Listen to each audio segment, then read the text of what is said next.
They say your body remembers trauma, even when your mind does everything it can to forget. It's been 3 years since that night. 3 years since he stepped into my room. And I still wake up gasping for air, drenched in sweat, heart pounding like I'm trapped in that moment all over again. I try to tell myself it's over, that I'm safe now. But the truth is, some moments don't let you go. They stay buried deep inside you, waiting for the quiet hours of the night to claw their way back up. You don't forget what it feels like to be scared of your own house, to jump at every creak in the floor, to flinch when someone knocks on your door, to lie there, frozen in your bed, praying it's just the wind, and not footsteps coming closer. I was 17, old enough to know something was wrong, but too young to fully understand what to do about it. And when the person making you feel unsafe is someone your mother trusts with her life, you start to question everything, even yourself. Was I imagining it? Was I overreacting? Was it my fault? That's the worst part. The shame, the confusion, the constant, nagging voice in your head that says, maybe you brought this on yourself. He was supposed to be my stepfather. He was supposed to protect me. But instead, he looked at me in a way no grown man should ever look at a girl. And what makes it worse? I stayed silent. For way too long. Because I didn't think anyone would believe me. Because I was scared of tearing my family apart. Because I didn't want to be called a liar. Or worse, a troublemaker. This story isn't easy for me to tell. I've kept it locked away for so long, I started to believe maybe it wasn't even real. But it was. And it changed everything. If you've ever felt scared in your own home, if you've ever doubted your own instincts because someone made you feel small or crazy, then you already know how deep this kind of pain goes. I'm telling this now not because I've fully healed, but because I know someone out there is where I was confused, scared, silent. And if that's you, you're not alone. Subscribe to Heartfelt Tales Unfold, because these are the stories most people are too afraid to tell. And what happened next? I still can't believe it myself. I used to write in a little blue journal. Nothing fancy, just a cheap spiral notebook I'd bought at the corner store with leftover lunch money. It was my escape. My way of surviving in a house that felt more like a stage than a home. I'd fill those pages with sketches, song lyrics, random thoughts. But mostly, I wrote about the way things felt. Not what people said. Not what they did. Just how it all made me feel. My name is Maya. I was 17 when all of this happened. Quiet. Kept to myself.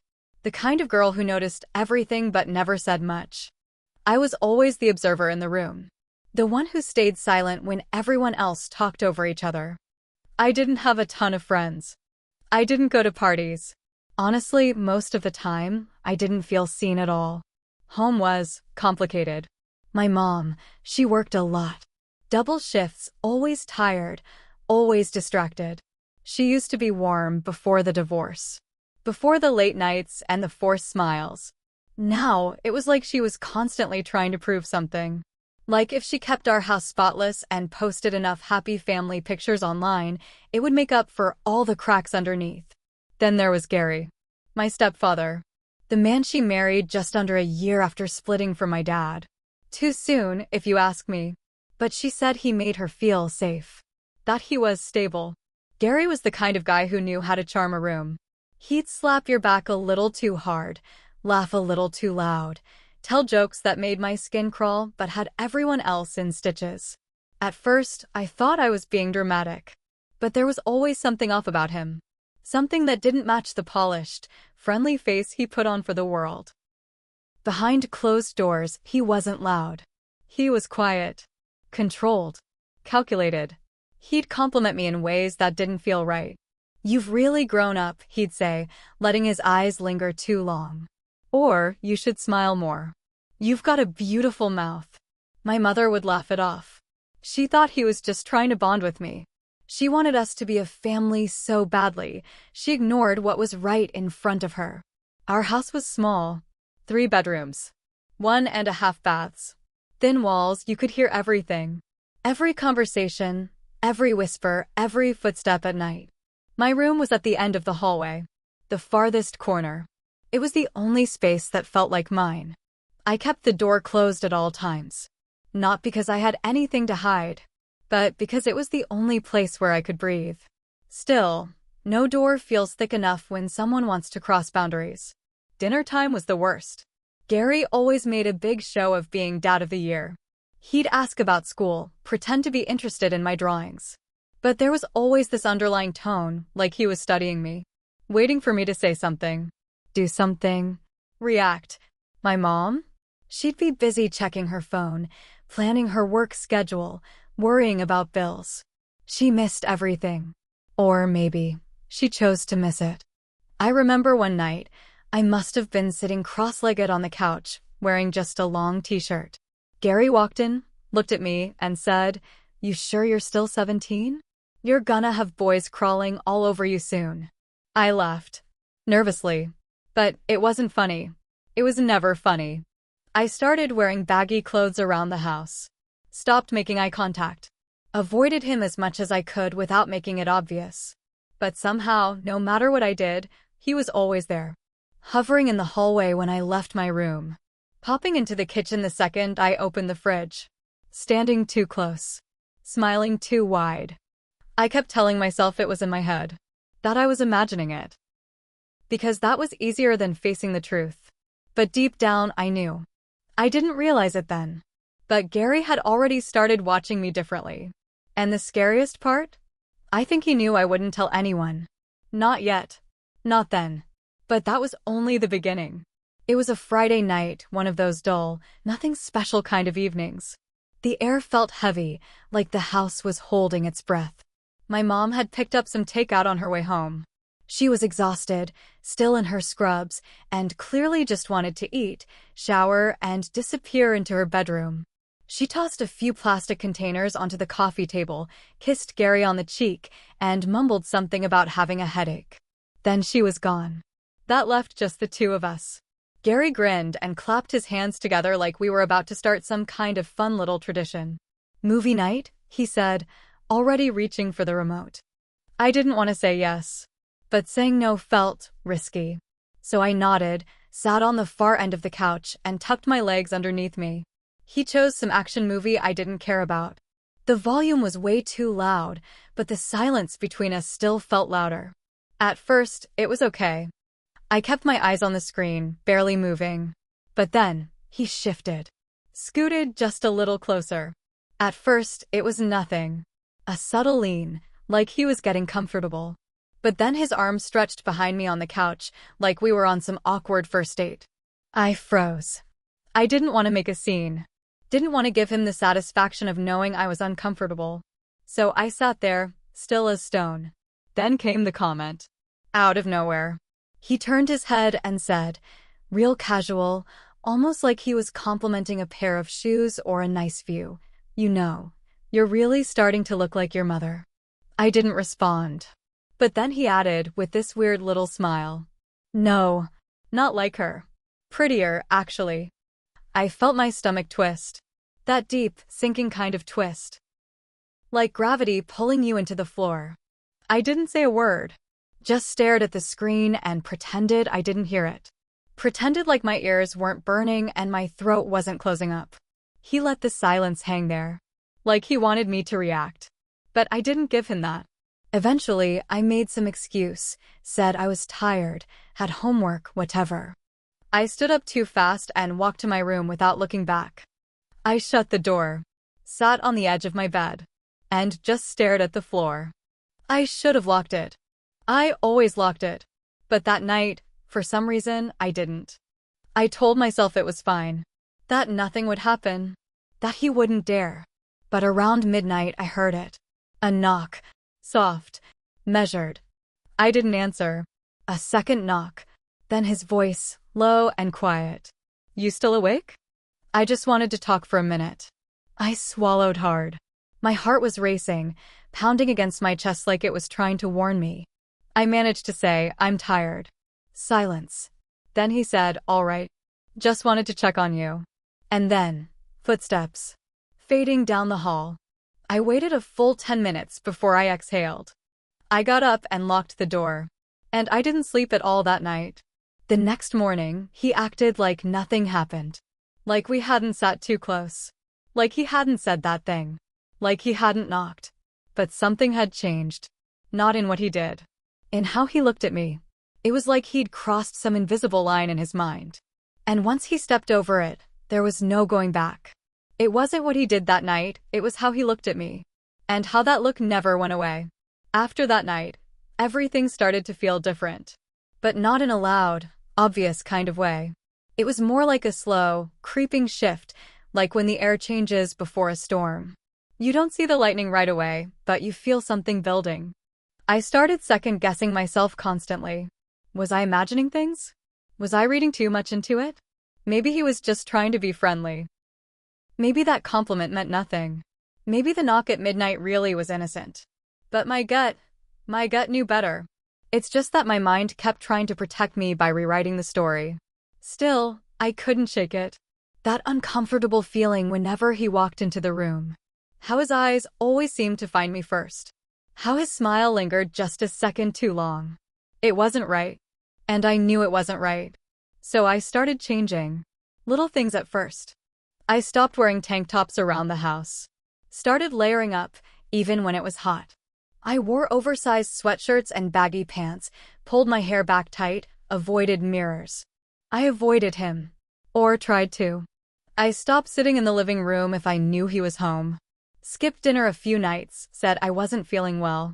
But even when I kept my distance, he'd find ways to close the gap. He'd brush past me in the hallway and let his hand rest on my shoulder, just a second too long. Call me sweetheart in this low, almost teasing tone that made my skin crawl. Ask me weird questions like, got a boyfriend yet?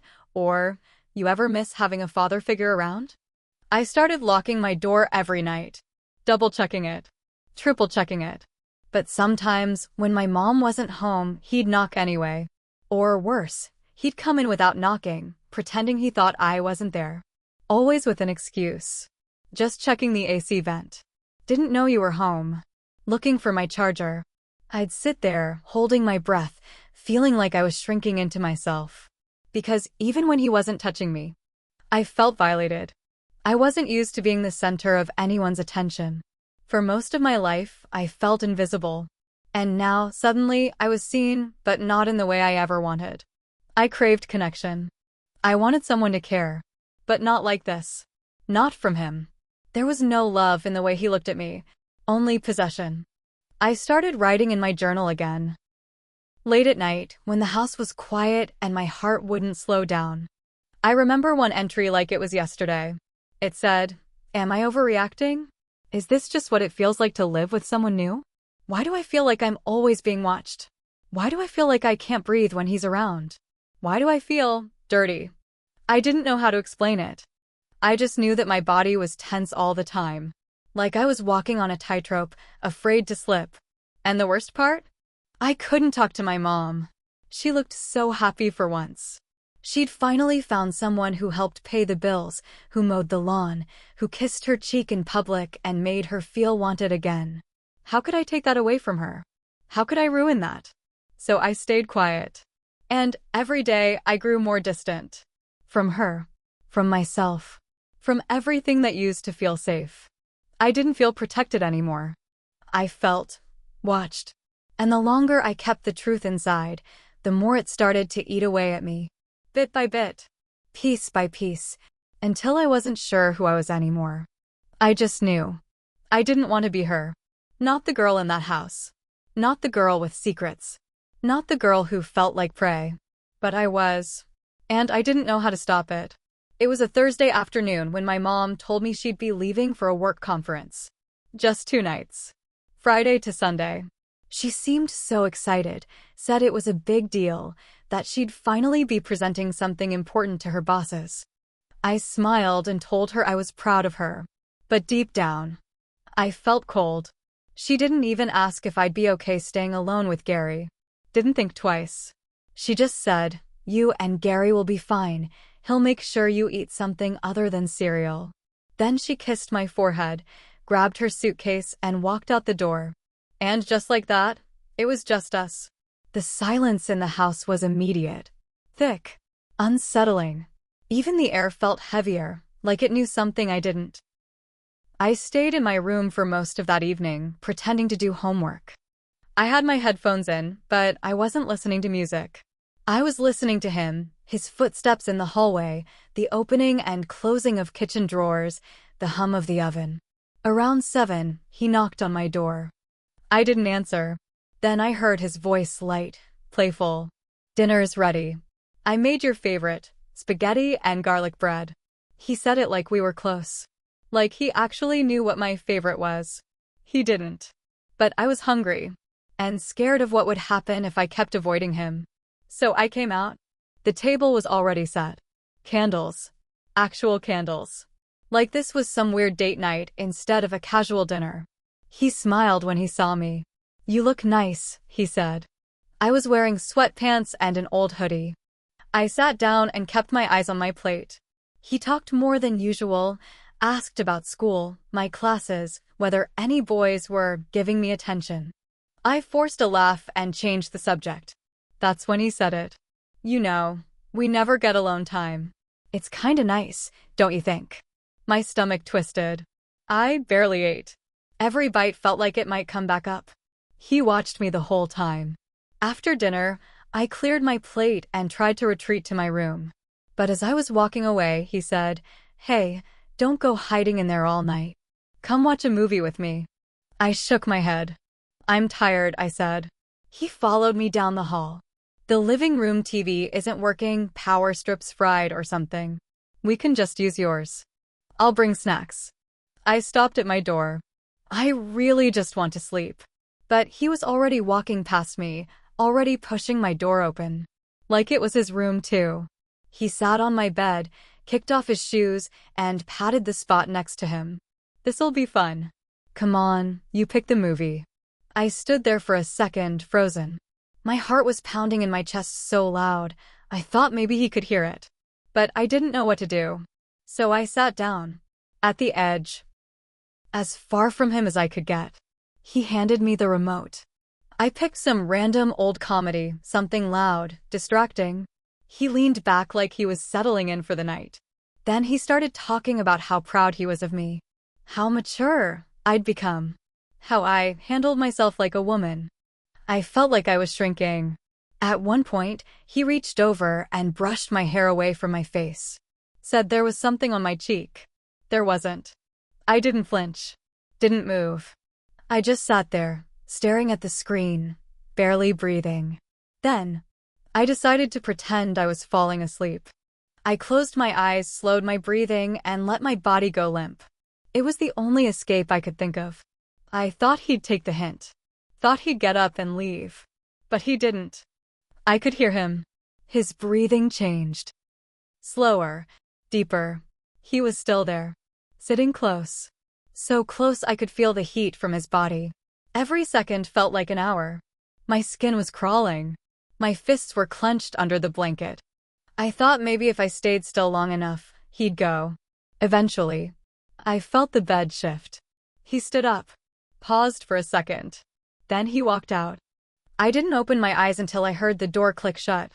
I lay there in the dark, heart racing, eyes wide open, staring at the ceiling. Too scared to cry. Too ashamed to speak. Too confused to move. I should have said something. I should have screamed. I should have told him to get out. But I didn't. I just stayed still.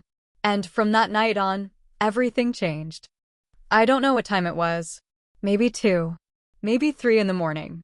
But I remember waking up to this strange stillness. The kind that makes your skin tighten before your brain catches up. Then I heard it. The creak of the floorboards outside my room. Slow. Careful. And then, the door handle turned. My heart dropped. I'd forgotten to lock it. Again. The door opened just a crack. And in the sliver of hallway light, I saw him. Just standing there. Still. Then, his voice. Soft. Almost a whisper. "Are you awake?" I didn't answer. Maybe if I pretended to sleep again, he'd go away. Maybe he'd think I didn't hear. But the door opened wider. And he stepped in. My chest tightened so hard it felt like I couldn't breathe. I was lying on my side, frozen, pretending to be asleep, just like before. But he didn't stop at the doorway this time. He walked over and sat on the edge of my bed. Like it was normal. Like he belonged there. He placed his hand on my arm. Gentle, but deliberate. "You okay?" he said. "I just wanted to check on you." I didn't move. Didn't breathe. I kept my eyes shut, praying he'd leave. But then he said something I'll never forget. "You're so mature for your age." His hand slid just slightly, brushing down to my wrist. Like he was testing something. Like he was waiting to see if I'd stop him. And I did. Not with force. Not with a scream. But with a whisper. "Please leave." He went quiet. Just sat there. Breathing. Then finally, he stood up. I still couldn't bring myself to open my eyes. I listened to his footsteps as he walked out. And when the door closed behind him, I threw the blanket off, ran to it, and locked it with shaking hands. I slid down to the floor and sat there, knees pulled to my chest, trembling so hard I thought my bones might break. I stayed there for hours, afraid to move, afraid to sleep, afraid of what I had just let happen. It wasn't that he touched me. Not really. It was the way he did it. Like he knew. Like he was sure I wouldn't stop him. Like he believed I was his. And the terrifying thing is, he wasn't wrong. Because I didn't stop him. I didn't scream. I didn't run. I froze. And in that moment, I hated myself for it. I hated the silence in my own throat. I hated the confusion in my head. I hated the fear that made me feel like a prisoner in my own skin. That was the moment I knew I wasn't safe anymore. Not in that house. Not with him. And the worst part? I wasn't sure if anyone would believe me even if I told them. Because monsters like Gary, they don't come with sharp teeth or growls. They come with soft words. And hands that linger. And lies wrapped in affection. That night changed everything. And I didn't even know how deep the damage went. Not yet. The next morning, I didn't leave my room.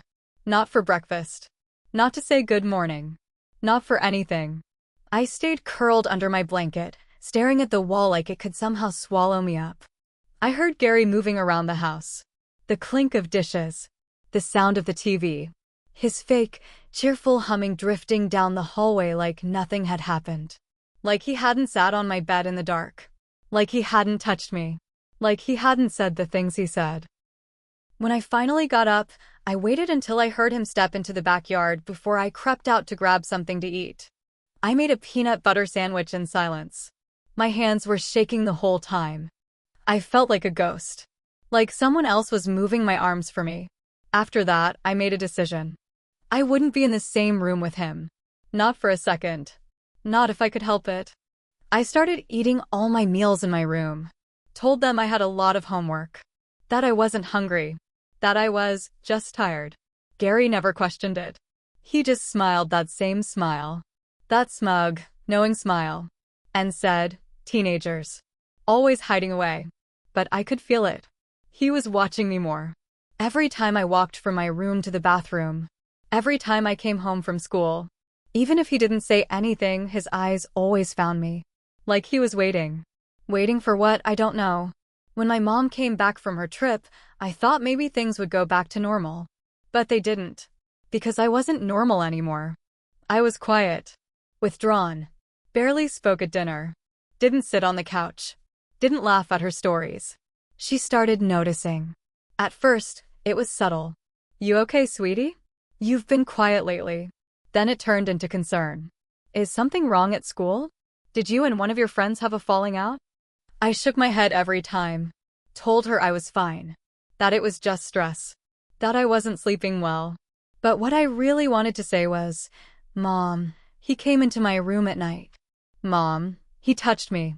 Mom, please look at me and see what's happening." But I couldn't say it. Because the words felt too heavy. Because I was scared she wouldn't believe me. Because she looked happy for the first time in years. And I couldn't be the reason that fell apart. So I stayed quiet. And I started slipping. I stopped turning in assignments. Started skipping school on days when I couldn't bring myself to fake a smile. My grades dropped. My teachers noticed. One even called my mom. She asked me about it, her face all worry and disappointment. And I just shrugged. "I'm fine." But I wasn't. I was unraveling, and I felt like no one could see it. Until one afternoon, I found myself in the art room after school. It was empty. I didn't want to go home. Didn't want to face him. So I stayed there, sketching random shapes, dragging my pencil across the paper just to feel something move under my hand. That's when she walked in, Miss Turner, the art teacher. She was young, probably only a few years out of college. Kind eyes. The kind of person who always remembered your name, even if you weren't in her class. She sat down across from me and said, "You've been in here a lot lately." I nodded, kept my eyes on the paper. Then she said, "You don't have to talk if you don't want to. But I just want you to know. I see you." And that broke something in me. I didn't tell her everything. Not at first. But I told her enough. That I was scared at home. That someone was making me uncomfortable. That I didn't feel safe anymore. She listened. Really listened. And she didn't say I was overreacting. She didn't ask what I was wearing. She didn't question whether I misunderstood. She just said, "I believe you." I finally told someone. But it wasn't my mother. After that day in the art room, it was like something inside me cracked open. Just enough to let the truth slip out. Not all at once, but slowly. Like my soul was trying to find its voice again. I didn't know who else to trust. But I couldn't carry it by myself anymore. So, I told Rachel. She wasn't even my closest friend, really. But her older sister, Nina, she was 23, in college, studying social work. She always made me feel safe. She had this calm energy, like nothing you could say would scare her off. I asked Rachel one afternoon if Nina was home. She gave me this weird look but nodded. I walked into Nina's room and sat on her floor. Didn't even ask permission.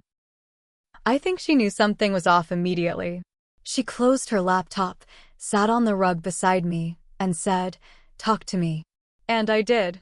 I told her everything. Not just what happened that night, but everything leading up to it. The comments. The looks. The way he touched my arm. The night he sat on my bed while I pretended to sleep. And when I was done, when I was trembling, biting my lips so hard it almost bled, she didn't look shocked. She didn't look confused. She looked angry. But not at me. She said, "That's not okay. That's not your fault. You didn't do anything wrong." And I started crying. Like, ugly crying. Because until that moment, no one had said those words to me. She didn't hesitate. She asked if I felt safe going home. I shook my head. The next day, she went with me to the school counselor. That part was hard. Even harder than telling Nina. Because when you say the words out loud in front of someone official, it becomes real. I was terrified. Was it too late? Was it too vague? Would they say it wasn't serious enough? That nothing really happened?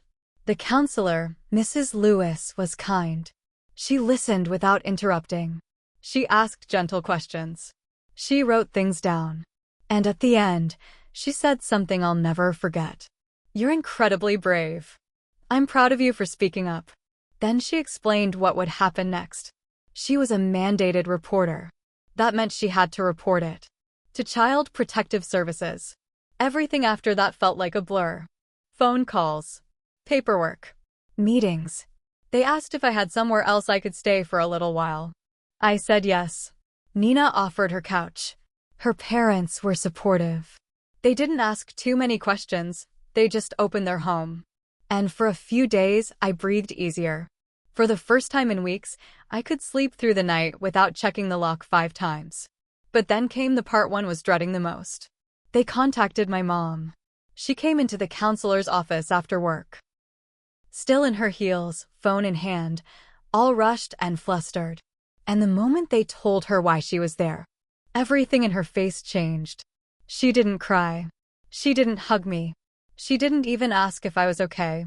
She looked straight at me and said, "What is this? What kind of story are you telling?" The counselor tried to intervene, but my mom raised her hand and said, "No. I want to hear it from her. From you." "Maya, what is this? Why would you say something like that?" My mouth went dry. I couldn't speak.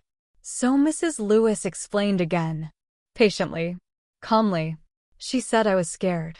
that I had been experiencing inappropriate behavior at home. And my mom, she laughed. Not a happy laugh. A bitter, disbelieving one. You're telling me Gary did something to you? Gary? After everything he's done for us. Then she looked me in the eye and said it. The sentence that would stick with me forever. You just want attention. That's what this is, right? You're mad that I'm finally happy, so now you want to ruin it. I didn't even cry. I just sat there. Still. Numb. As if every word she said was a nail being hammered into my chest. My own mother called me a liar. She said I wanted attention. And in that moment, I realized something even worse than what Gary had done. I was completely on my own. If you've listened this far, thank you. I know this story wasn't easy to hear. It wasn't easy to tell, either. But I told it because someone out there, maybe you, needs to know that you're not crazy. You're not dramatic. You're not imagining it. If something feels wrong, it is wrong. Even if no one else sees it. Even if the person doing it wears a smile in public and brings your mom flowers. Even if you love them, or want to. Even if it's complicated. Your instincts are real. That tightness in your chest? That feeling like you're being watched when you're supposed to feel safe? That's not paranoia. That's your body protecting you when the people around you fail too. And if you've ever tried to speak up and felt dismissed. If you've ever been called a liar by the people who are supposed to love you unconditionally. If you've ever wondered whether your voice matters, it does. You do. Have you ever been through something like this? Felt alone in your own home? Like your truth didn't matter? Tell me in the comments. I'm here. I'll read every word. Because this space, Heartfelt Tales Unfold, isn't just about telling stories. It's about creating a place where stories like ours belong. Where we can speak without shame. Without fear. Without being silenced. And maybe your voice, your comment, your truth will give someone else the courage to speak theirs.